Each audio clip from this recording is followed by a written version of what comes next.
السلام علیکم۔ جہان داستان میں آپ کا خیر مقدم ہے۔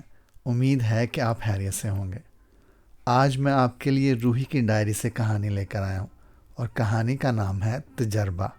دراصل یہ ایک بہت پرانی کہانی ہے، اور جتنی پرانی ہے اتنی ہی حیرت انگیز اور تخیر خیز۔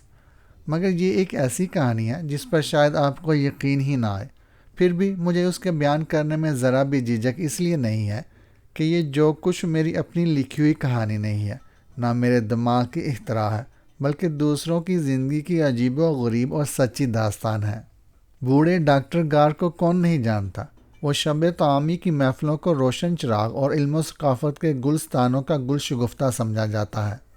مگر جب بھی اس قسم کی محفلوں اور ہنگاموں میں کسی اتفاق سے بیگم گار کا نام آ جاتا ہے، یا کوئی غلطی سے ڈاکٹر گار سے اس کی بیگم کے متعلق کچھ پوچھ بیٹھتا ہے، تو ڈاکٹر گار کا چہرہ فق ہو جاتا ہے، اور اس کی آنکھوں میں ایسی خوفناک حسرت برسنے لگتی ہے جسے دیکھ کر سوال کرنے والا ایک دفعہ ضرور چونک پڑتا ہے۔ کئی لوگوں کا خیال تھا کہ بوڑھا ڈاکٹر گار رنڈوا ہے، اور کئی خواتین اسے بوڑھا کنوارا سمجھتی تھی۔ مگر جو حیرت انگیز اور دردناک حقیقت ہے، اسے شاید دنیا میں دو چار ہی دوست جانتے ہیں۔ بالکل اتفاق سے اس خوفناک راز سے میں واقف ہوں۔ اس وقت آپ مجھ سے کسی رنگین فسانے کی امید نہ رکھیے۔ یہ ایک خشک حقیقت ہے، مگر نہایت تعجب خیز اور بے حد خوفناک۔ جس زمانے میں یہ کہانی زندگی کا ایک واقعہ بنی تھی، اس وقت میں ڈاکٹر گار کے ساتھ موجود تھی۔ بات یہ تھی کہ ڈاکٹر گار میرا خاندانی طبیب تھا۔ اس کے علاوہ بچپن میں میری دیکھ بھال بھی کرتا رہا تھا، اس لیے میں اس کی زندگی کے کئی حوادث سے باخبر تھی۔ اصل کہانی کی ابتدا یوں ہوتی ہے۔ موسم خزاں میں ایک طویل نروس بریک ڈاؤن سے اچھی ہوئی تھی، مگر جذباتی انتشار کے کچھ آثار باقی رہ گئے تھے۔ مجبوری یہ تھی کہ اب ڈاکٹر گار زیادہ دن میری دیکھ بھال نہ کر سکتا تھا، کیونکہ اسے آنے والی طبی کانفرنس کے لیے اپنا تحقیقی مقالہ تیار کرنا تھا۔ اس کے اس مقالے کے لیے اتباع چشمے براہ تھے، اور اخباروں میں بڑی دھوم مچی ہوئی تھی کہ اس دفعہ ڈاکٹر گار اپنی ایک عجیب و غریب طبی تحقیق دنیا کے آگے پیش کرے گا، جس کی بنیاد آج سے شاید 3000 سال پہلے رکھی جا چکی تھی۔ یہ باتیں میری سمجھ میں نہ آتی تھی، البتہ میں اتنا جانتی تھی کہ بوڑھے ڈاکٹر گار کو جڑی بوٹیوں کی جانچ پڑتال اور پرانی ادویات کی تحقیق کا پرانا جنون ہے۔ یہی وجہ تھی کہ وہ مجھے تنہا چھوڑ کر انترویدی کے سنسان ساحل پر اپنی تجربہ گاہ میں جا گھسا تھا۔ اس کے جانے کے بعد مجھ پر ذہنی انتشار کے ہلکے ہلکے دورے پڑنے لگے تھے، جس کی میں نے شکایت لکھ بھیجی۔ ایک دوپہر مجھے اپنے خط کا جواب ڈاکٹر گار کی طرف سے موصول ہوا، جس کی عبارت مجھے لفظ بلفظ اس لیے یاد ہے کہ وہ میری دراز میں اب تک پڑا ہوا لکھا تھا۔ روحی پیاری، میں سمجھتا ہوں کہ تمہارے اعصاب کے لیے بہترین دوا برمائڈ کی گولیاں نہیں، بلکہ مسلسل مصروفیت ہے۔ چنانچہ بجائے اس کے کہ میں تمہارے پاس آؤں، تم میرے پاس کچھ عرصہ کے لیے انترویدی کے ساحل پر چلی آؤ۔ میں اپنا تحقیقی مقالہ لکھ رہا ہوں، اس سلسلے میں یہیں تمہارے لیے فرصت نکال لوں گا۔ میری بیوی تمہیں بہت پیار کہتی ہے۔ چشمے براہ گار۔ چنانچہ میں 3 ستمبر کی ایک گہرے زرد رنگ کی اداس شام 6 گھنٹوں کا سمندری سفر طے کر کے انترویدی کے سنسان ساحل پر جا اتری۔ چونکہ میں بے اطلاع پہنچی تھی، اس لیے بندرگاہ پر مجھے لینے کوئی نہ آیا تھا۔ ویسے بھی ڈاکٹر گار سے آج کل اس کی امید نہ تھی، کیونکہ سنا تھا وہ 24 گھنٹے اپنی تجربہ گاہ میں بند رہتا ہے۔ ایک پرانی وضع کی کرائے کی گاڑی میں بیٹھ کر میں اس کے گھر پہنچی۔ سارے دروازے اور دریچے بند تھے۔ اطلاعی گھنٹی کاٹ دی گئی تھی۔ مختصر سے باغیچے میں کیلے کے درخت اپنی گہری سبز چھاؤں پھیلائے گمسم کھڑے تھے۔ سمندر کی موجیں ساحل سے سر ٹکرا رہی تھی۔ میری سمجھ میں نہ آتا تھا کہ اپنی آمد کی اطلاع اندر کیسے اور کیوں کر پہنچاؤں۔ خوف اور مایوسی نے میری ذہنیت پر قبضہ جمانا شروع کر دیا تھا۔ میں نے دستی بٹوے میں سے لیوینڈر کی شیشی نکال کر سکون اعصاب کے لیے سونگھی، اور ڈاکٹر گار کو دل ہی دل میں گالیاں دینے لگی کہ اچانک باورچی خانے کا دروازہ باغ میں کھلا۔ میں جٹ اوپر بھاگی۔ وہاں ڈاکٹر گار کی بیوی قاہدہ ایک پہاڑ کی طرح کھڑی ہوئی ملی۔ مجھے دیکھتے ہی انہوں نے مجھے گلے لگا کر محبت سے اس زور سے بھینچا کہ میرا دل گھٹتے گھٹتے رہ گیا۔ میں ایک گڑیا کی طرح ان کے پہلو میں کھڑی تھی، حیران و ششدر، کیونکہ 6 مہینوں کے اندر اندر بیگم گار پھول کر کپا ہو گئی تھی۔ ان کے موٹاپے سے میں ہمیشہ سے نالا تھی، مگر اس دفعہ تو ان کا دائرہ لامحدود ہو چکا تھا۔ یا الہی، یہ عورت ہے یا پہاڑ؟ میں نے دل میں کہا، پھر ہنسی ضبط کر کے بولی، تسلیم پھوپھی قاہدہ، آپ کیسی ہیں؟ اتنا کہہ کر میں نے ان کے سراپا کو دیکھا، پھر بے اختیار میرے منہ سے نکلا، مگر توبہ توبہ، آپ تو اور بھی۔ پھر میں مصلحتاً چپ ہو گئی۔ وہ ایک ہتھنی کی طرح جومتی ہوئی باورچی خانے کو چلی، جاتے ہوئے شگفتگی سے بولی، آؤ آؤ بیٹی روحی، معاف کرنا، میرے کپڑے ڈنگ کے نہیں، باورچی خانے میں آ جاؤ، تھکی ہوئی ہوگی، چائے پیو گی کہ کافی؟ میں انہیں دیکھ کر بمشکل ہنسی روک رہی تھی۔ بولی، جو تیار ہو وہ پی لوں گی، جہاز سے ناریل کا میٹھا پانی پی کر آ رہی ہوں۔ مگر آپ باورچی خانہ میں کیا کر رہی ہیں؟ ملازم کہاں ہیں؟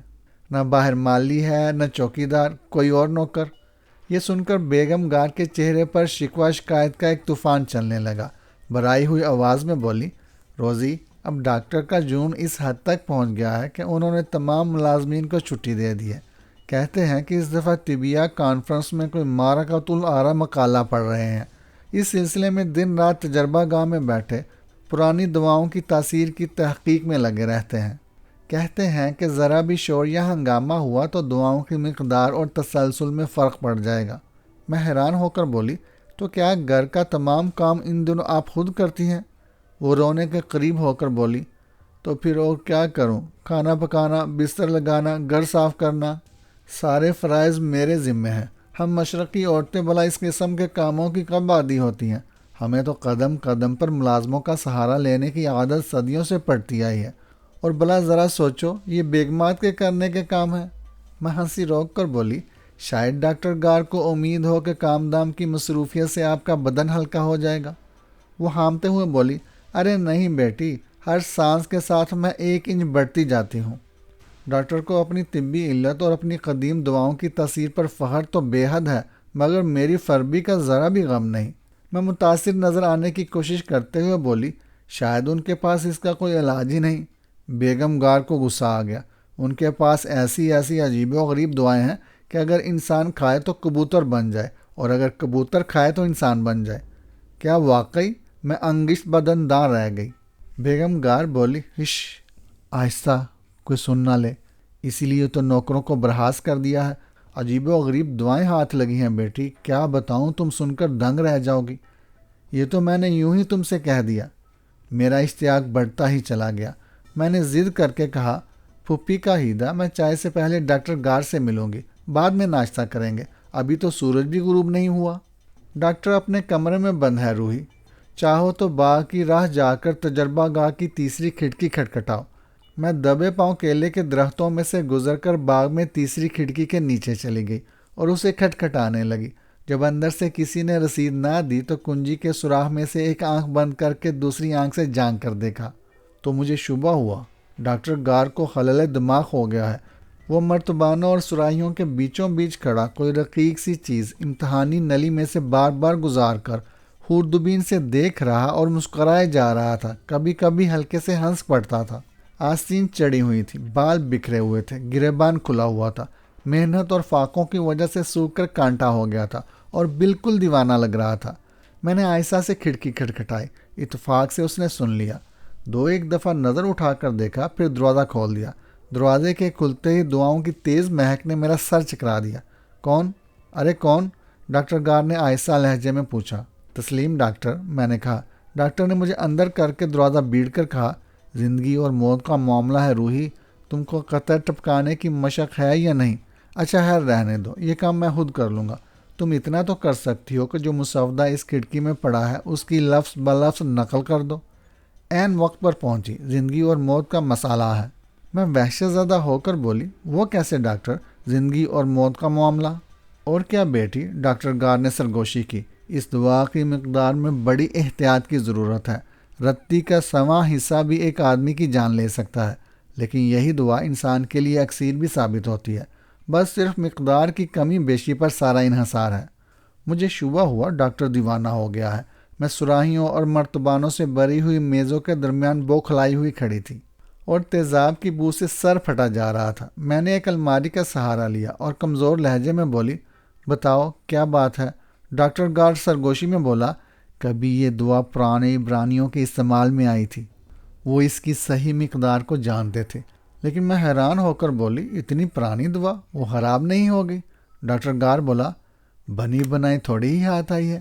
ایک پارا سنگ سیاہ پر عبرانی زبان میں اس کا نسخہ اور اس کے نیچے باریک باریک تحریر میں اس کی تاثیر لکھی دستیاب ہو گئی۔ یہ کہہ کر اس نے قہقہ لگایا۔ میں دہشت زدہ سی ہو کر پیچھے کو ہٹی، پھر ذرا سنبھل کر بولی، تو گویا کلید مراد مل گئی۔ ڈاکٹر بولا، ساری مصیبت اس کی مقدار کے متعلق ہے روحی، ذرا سی کمی بیشی خوفناک سے خوفناک نتائج کا باعث بن سکتی ہے۔ آہ، یہ کس مرض کی اکسیر ہاتھ آئی ہے ڈاکٹر؟ میں مجسم اشتیاق بن کر پوچھنے لگی۔ یہ تو اس وقت بتاؤں گا جب باقاعدہ اعلان کر دوں گا۔ آئندہ ہفتے اسے میں آزمانے والا ہوں۔ کس پر؟ میں نے بے ساختہ پوچھا۔ انسان پر میں نے انتظام کر لیا ہے۔ مقامی جیل خانہ سے ایک قاتل میری تجربہ گاہ میں جمعرات کی صبح بھجوایا جائے گا۔ اس مجرم پر میں اپنی دوا آزماؤں گا، اور یہ قاتل مجرم وہ مبارک و مقدس آدمی ہوگا جس نے تحلیلی کو اپنے پر آزمانے دیا۔ اور اتنا کہہ کر وہ چونک پڑا اور یکلخت چپ ہو گیا، جیسے کوئی غلط لفظ منہ سے نکل گیا ہو۔ میری نظر اچانک سامنے کی الماری پر رکھے ہوئے ایک مرتبان پر پڑی جس پر سفید کاغذ کا لیبل لگا ہوا تھا۔ اس پر سرخ روشنائی سے باریک حروف میں لکھا ہوا تھا، تخلیلی۔ اس وقت پائیں باغ میں کچھ سرسراہٹ سی سنائی دی۔ ڈاکٹر گار بوکھلا گیا، دریچی سے باہر جان کر دیکھا، بولا، کون ہے باغ میں؟ میں بولی، کوئی بھی تو نہیں، شام کی ہوائیں کیلے کے پتوں کو چھیڑ رہی ہیں۔ آپ اتنے گھبرا کیوں گئے ہیں؟ ڈاکٹر گار بولا، کیا بتاؤں روحی، آج کل ہر قدم پر احتیاط کرنی پڑتی ہے۔ دیکھو نا، دعائیں اکسیر بھی ہوتی ہیں اور زہر قاتل بھی۔ آج کل میں نہ کسی ملاقاتی کو آنے دیتا ہوں، نہ ملازم کو رکھتا ہوں۔ بس گھر میں صرف قہیدہ ہے یا میں اور اب تم۔ اچھا چلو تھوڑا سا ناشتہ کر لیں، آفتاب غروب ہونے والا ہے۔ یہ کہتے ہوئے اس نے تحلیلی کا مرتبان پیچھے کو سرکا دیا اور مجھے باہر چلنے کو کہا۔ یوں معلوم ہوتا تھا وہ مجھے اپنی تجربہ گاہ سے جلد از جلد باہر کرنا چاہتا ہے۔ ہم دونوں باہر نکل آئے اور میں نے باغ کی تازہ ہوا میں آ کر لمبی سانس لی اور شکر بجا لائی، کیونکہ دعاؤں کی تیز بو نے مجھے خاص باختہ کر دیا تھا۔ باہر باغ میں ستمبر کی ایک گہرے زرد رنگ کی شام پھیلی ہوئی تھی۔ ہلکے زرد رنگ کا آسمان دمک رہا تھا اور سبز لہلہاتے ابر ہواؤں میں منتشر تھے۔ کیلے کے طویل سبز پتوں میں ابابیلیں بیٹھی ہوئی نغمہ سرائی کر رہی تھی۔ کبھی کبھی دور سے کسی کنویں کی چرہی کی درد انگیز آواز شام کی اداسیوں میں اور اضافہ کر دیتی تھی۔ کھانے کے کمرے میں بیگم گار کسی ہاتھی کی طرح میز کے پاس کھڑی ہمارا انتظار کر رہی تھی۔ میں نے سرسی نظر ڈالی تو دیکھا کہ کھانے کی میز پر درجن بھر تشتریوں میں باپ نکلتا ہوا گرم گرم خوشبودار کھانا رکھا ہوا تھا۔ ڈاکٹر گار نے اعتراض کیا، یہ ناشتہ ہے یا دعوتی کھانا؟ بیگم گار بولی، دن بھر کی محنت کے بعد مرغن کھانا انسان میں توانائی پیدا کر دیتا ہے، اور جل جل ورنہ ٹھنڈا ہو جائے گا۔ یہ کہہ کر رکابی میرے ہاتھ میں تھما دی۔ اب میں بیگم گار کی غیر معمولی فریبی کا راز پہچان چکی تھی۔ وہ ایک ایک رکابی پر بے حد شوق سے جھکتی تھی اور بے اندازہ کھانا اپنی پلیٹ میں انڈیل کر جل جل کھانے لگ جاتی۔ تھوڑی دیر بعد کہنے لگی، صبح سے میں نے فاقہ کیا تھا کہ شاید اس سے میرا وزن کم ہو جائے، پر اب مجھ سے رہا نہیں جاتا۔ ڈاکٹر گار کہنے لگا، اس پر تمہیں مجھ سے شکایت ہے کہ چراغ تلے اندھیرا۔ میں تمہیں دبلا ہونے کی دوا نہیں دیتا۔ جب تک مریض کی بسیار ہوری کی عادت بد نہیں چھوڑتی، مرض بھی اس کا پیچھا نہیں چھوڑتا۔ بیگم گار قیمہ اور پیاز کا بھرتا اپنے منہ میں بھرتے ہوئے بولی، اپنا موٹاپا دیکھ کر خوف سے کانپ جاتی ہوں کہ کسی دن کوہ آتش فشاں کی طرح پھٹ نہ پڑوں۔ خدا کے لیے میرا کوئی علاج تجویز کرو۔ یہ کہتے کہتے ان کی آنکھوں سے آنسوؤں کا چشمہ ابل پڑا۔ وہ بے حد قابل رحم معلوم ہوتی تھی۔ میں نے انناس کا ایک سینڈوچ لیتے ہوئے کہا، بھوک بند کرنے کی کوئی تیز دوا دے کر آزمائیے ڈاکٹر۔ ڈاکٹر گار کافی سوچتے ہوئے بولا، اس سے 2 دن تو بھوک بند رہتی ہے، اس کے بعد بے تحاشا کھل جاتی ہے، جس سے ان کا وزن بڑھ جاتا ہے۔ عجیب بات ہے، میں نے حیران ہو کر کہا۔ تو پھر کسی قسم کا ہلکا ذہنی دھچکا لگنا چاہیے تاکہ جذباتی انتشار سے بھوک بند ہو۔ ڈاکٹر کہنے لگا، گزشتہ مہینے شدید دھچکا لگ چکا ہے، قہیدہ کا باعث ذیابیطس سے اچانک انتقال کر گیا۔ بیگم گار بولی، لیکن اس حادثے سے میری بھوک اور کھل گئی، میں دن رات کھانے لگی اور میرا وزن بیچاری رو پڑی۔ میں بولی، بعض وقت مریضوں میں ذہنی پریشانی شدید بھوک کی صورت اختیار کر لیتی ہے اور مریض کھا کھا کر پھول جاتا ہے ڈاکٹر گار۔ کانفرنس سے واپس آتے ہی آپ کو پھوپھی قہیدہ کے مرض کے پیچھے ہاتھ دھو کر پڑ جانا چاہیے۔ بیگم گار بیک وقت 2 کباب منہ میں داخل کرتے ہوئے بولی، اگر تم نے میری فکر نہ کی اور علاج نہ کیا تو یا تو میں خودکشی کر لوں گی یا اپنا علاج آپ کر لوں گی۔ اب یہ پہاڑ جسم مجھ سے اٹھایا نہیں جاتا۔ ڈاکٹر گار نے کہا، میں وعدہ کرتا ہوں طبیہ کانفرنس سے واپس آتے ہی میں تمہارا علاج شروع کر دوں گا۔ آخر تیسرے دن دوپہر کے ہوائی جہاز سے ڈاکٹر گار طبیہ کانفرنس کے لیے روانہ ہو گیا۔ جانے سے پہلے اس کا چہرہ شادمانیوں اور کامرانی سے دمک رہا تھا اور وہ بڑے فخر سے اپنے مضمون پر آخری نظریں ڈال رہا تھا جسے وہ کانفرنس میں پڑھنے والا تھا۔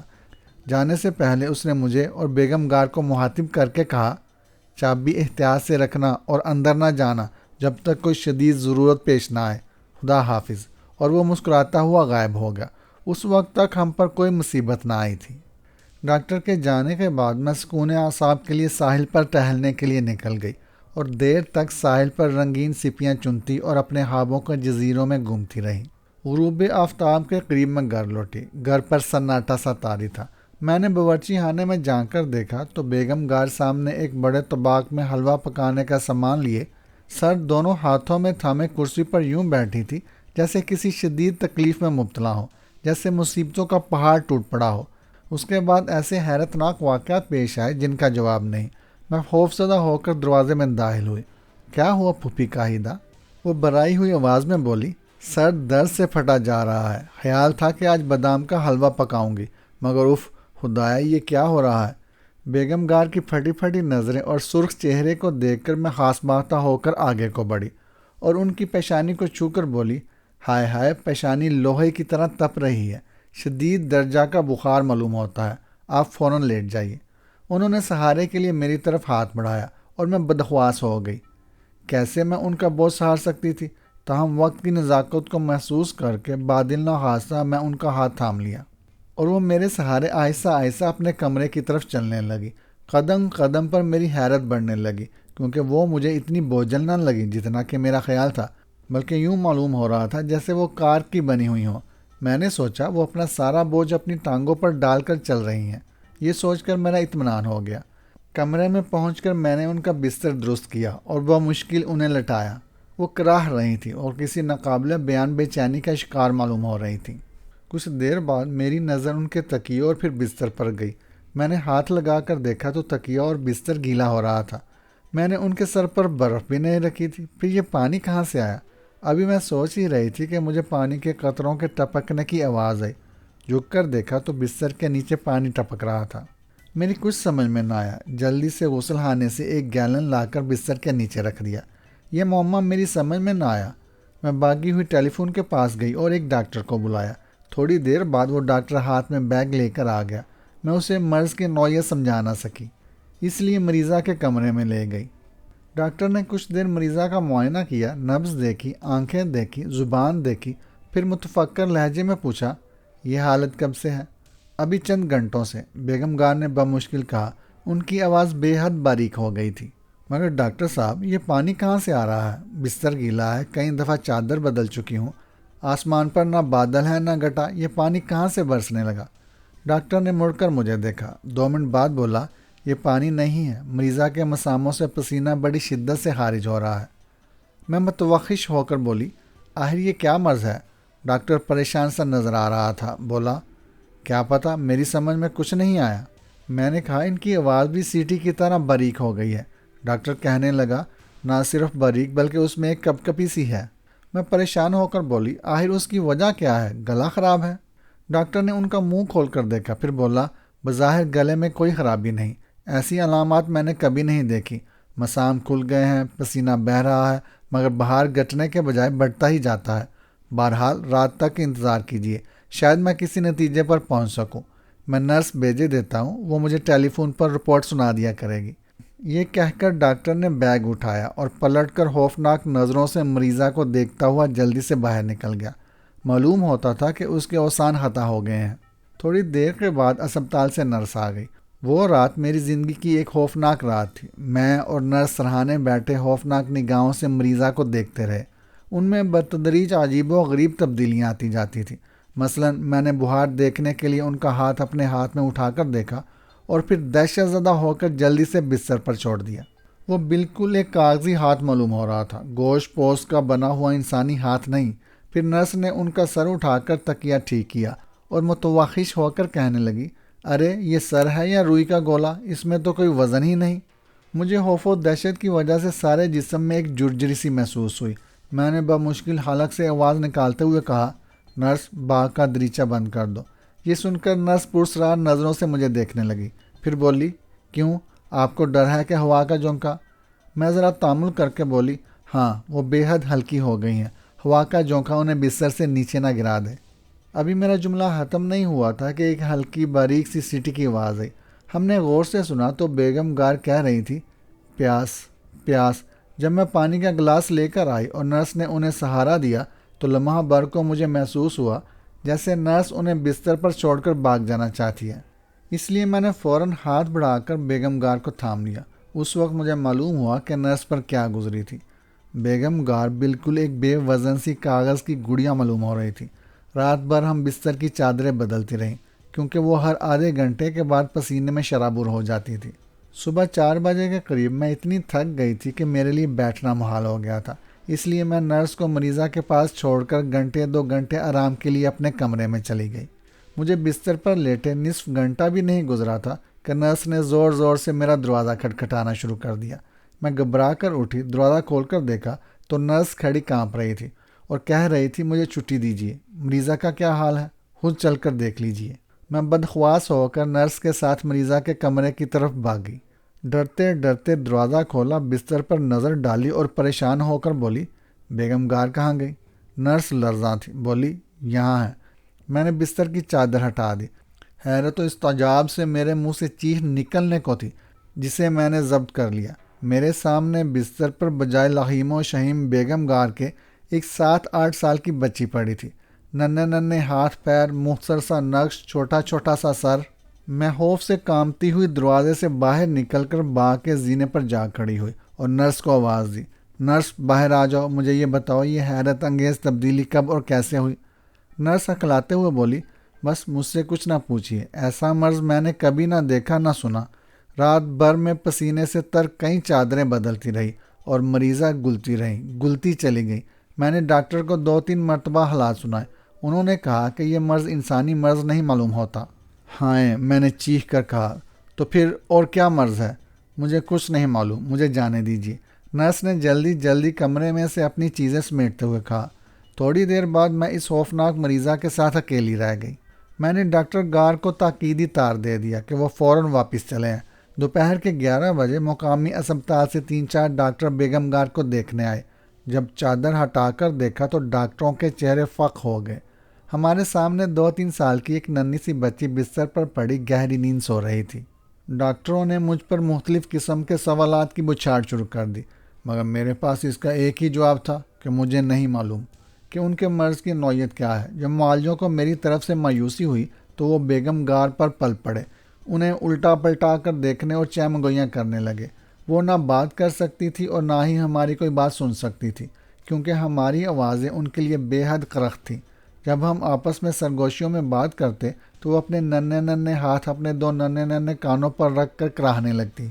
2-1 دفعہ انہوں نے اپنی سیٹی کی سی باریک آواز میں کچھ کہنے کی کوشش کی مگر ہماری سمجھ میں کچھ نہ آیا۔ آواز بے حد مدھم اور بہت باریک تھی، جیسے کوئی مکھی بنبنا رہی ہو۔ ڈاکٹروں نے دل بھر کے ارمان نکالے، معائنے ہوئے، قیاس آرائیاں ہوئی، موٹی موٹی کتابیں کھولی گئیں، بحث مباحثے ہوئے، آخر تھک ہار کر غروب آفتاب کے وقت واپس چلے گئے۔ سب کو ڈاکٹر گار کا انتظار تھا۔ شام پڑ گئی مگر وہ نہ آیا کیونکہ آج طبیہ کانفرنس کی پہلی نشست تھی۔ آج وہ اپنا تحقیقی مقالہ پڑھنے والا تھا۔ چند گھنٹے اور گزر گئے، میری تنہائی اور بیگم گار کی بیماری بڑھتی گئی اور شام گہری ہوتی چلی گئی۔ میں باغ کے زینے پر بیٹھی کبھی بیگم گار پر نظر ڈالتی اور کبھی خوف سے لرزنے لگتی۔ جب بھی میں مریضہ پر نظر ڈالتی وہ مجھے پہلے سے بھی زیادہ کمزور اور سکڑی ہوئی نظر آتی، یہاں تک کہ وہ اب 1 سال کے انسانی بچے جتنی رہ گئی تھی۔ مجھے یہ سب کچھ ایک خواب پریشان معلوم ہو رہا تھا، لیکن افسوس کہ یہ خواب نہیں تھا، یہ حقیقت تھی، ٹھوس حقیقت، لیکن کہانی سے زیادہ خوفناک اور داستان سے زیادہ عجیب۔ اب آفتاب غروب ہو گیا تھا، رات کا اندھیرا باغ کے کیلے کے پودوں پر اتر آیا تھا۔ ناریل کے درخت رات کو ہوا میں جھوم رہے تھے اور باغ کے کنویں پر چمگادڑیں چکر کاٹ رہی تھی۔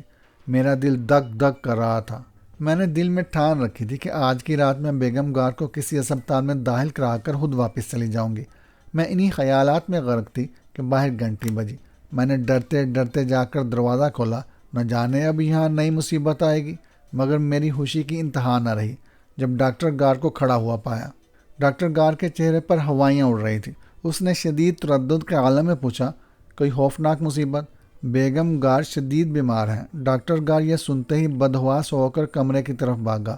میں بھی اس کے پیچھے بھاگی۔ ہم دونوں مریضہ کے کمرے کے دروازے پر پہنچ کر 2 لمحوں کے لیے خاموش کھڑے ہو گئے۔ نہ جانے ہماری آنکھیں کیا دیکھیں۔ کمرے میں نیم تاریکی سی تھی۔ بستر پر سفید چادر پڑی تھی جس کے نیچے کسی انسانی جسم کی موجودگی نہیں پائی جاتی تھی۔ سارا بستر پسینے سے یوں تر تھا جیسے بارش ہو رہی ہو۔ ڈاکٹر گار نے چادر ہٹا کر دیکھا اور سر پیٹ لیا۔ شاید آپ کو یقین نہ آئے مگر یہ حقیقت ہے کہ وہاں بالش بھر کی ایک گڑیا پڑی تھی۔ مجھے پھر شبہ ہوا کہ میں خواب دیکھ رہی ہوں۔ یہ سب کچھ خواب ہے یا خواب؟ مگر ڈاکٹر گار کی آواز نے مجھے پھر حقیقت کی دنیا میں پہنچا دیا۔ کہنے لگا، اس گھر کو آگ لگ گئی گھر کے چراغ سے۔ کیا مطلب؟ میں نے اشاروں میں پوچھا۔ 2 لمحے چپ رہا، پھر اس کی آنکھوں میں آنسو بھر آئے۔ کہنے لگا، اب یہ پسینہ اس وقت تک بند نہ ہوگا جب تک خود مریض تحلیل نہ ہو جائے۔ اس کا کوئی علاج؟ ڈاکٹر گار رو پڑا۔ اس کا کوئی علاج نہیں۔ اس مرض کے لیے قبر کھود کر اس معالج کو جگانا پڑے گا جو آج ہزاروں سالوں سے اپنی قبر میں پڑا ابدی نیند سو رہا ہے۔ مجھے پھر حقیقت پر خواب کا دھوکہ ہونے لگا۔ یہ ڈاکٹر گار کہہ کیا رہا ہے؟ میں دیوانی ہو گئی ہوں یا خواب دیکھ رہی ہوں؟ ڈاکٹر گار کہنے لگا، بیٹی روحی، تم نے میرے تجربہ گاہ میں ایک دفعہ ایک مرتبان دیکھا تھا جس پر کاغذ کے پرزے پر تحلیلی لکھا ہوا تھا، یاد ہے؟ ہاں پھر؟ میں اس کے متعلق اپنا مقالہ پڑھنے گیا تھا۔ یہ دوا کسی پرانے یونانی حکیم کی ایجاد ہے۔ یہ آدمی کو تحلیل کر دیتی ہے۔ اس کی مقدار کا کسی کو علم نہیں۔ اسی سلسلے میں تجربے کر رہا تھا۔ سوئی کی نوک پر رکھ کر رتی کا 100واں حصہ بھی کسی کو کھلایا جائے تو اس کا وزن ہلکا ہونا شروع ہو جاتا ہے، یہاں تک کہ انسان ہو یا ہاتھی، گلتے گلتے انسانی نظر سے غائب ہو جاتا ہے۔ لیکن یہی دوا اگر صحیح مقدار میں کھائی جائے تو انسان کی قوت حیات، شباب، زندگی عود کر آتی ہے اور قائم رہتی ہے۔ لیکن ہائے کاہیدہ نے معلوم ہوتا ہے اپنے موٹاپے کا علاج بغیر سوچے سمجھے اس خطرناک دوا سے کیا، اور اسی وقت ایک ایسی باریک سی آواز ہے جیسے کسی ربڑ کے کھلونے کو دبانے سے آتی ہے۔ ہم نے پلٹ کر دیکھا تو بدنصیب بیگم گار کچھ کہنے کی کوشش کر رہی تھی۔ اب ان کا قد ایک کیلے کے برابر رہ گیا تھا۔ ڈاکٹر گار نے انہیں آہستہ سے اٹھا کر ایک چھوٹی سی ٹوکری میں رکھ دیا۔ جب میں رات کے 9 بجے دوبارہ ڈاکٹر کے کمرے میں آئی تو ٹوکری موجود نہ تھی۔ گھبرا کر میں نے پوچھا، اب کیا حال ہے؟ ڈاکٹر اداس لہجے میں کہنے لگا، اب تو وہ اتنی ہلکی ہو گئی تھی کہ اندیشہ تھا کہ ہوا کا ایک جھونکا انہیں اڑا کر نہ لے جائے۔ میں نے انہیں ماچس کی ڈبیا میں رکھ کر الماری کے اوپر رکھ دیا ہے۔ یہ کہتے کہتے اس کی آنکھوں میں آنسو آ گئے۔ کچھ دیر بعد اس نے کہا، روحی، تم اس ماچس کی ڈبیا کا خیال رکھنا، میں ذرا اپنے کتب خانے میں جاتا ہوں۔ اس سلسلے میں ایک آخری تدبیر آزمانا چاہتا ہوں، دیکھیے تقدیر کیا دکھاتی ہے۔ میں اتنے بڑے کمرے میں اداسی کے عالم میں تنہا رہ گئی۔ ڈاکٹر گار کتابوں میں غرق ہو گیا۔ تھوڑی تھوڑی دیر میں ماچس کی ڈبیا کھول کر دیکھ لیتی تھی۔ رات بے حد تاریک اور سنسان تھی۔ دور پرے کتوں کے بھونکنے کی آوازیں آ رہی تھیں۔ ساری کائنات پر ایک ہولناک سکوت مسلط تھا۔ رات کے 11 بجے ڈاکٹر گار اپنی تجربہ گاہ سے باہر نکلا۔ اس کا چہرہ دیکھ کر میں سمجھ گئی اب اس کی ساری امیدیں ختم ہو گئی ہیں۔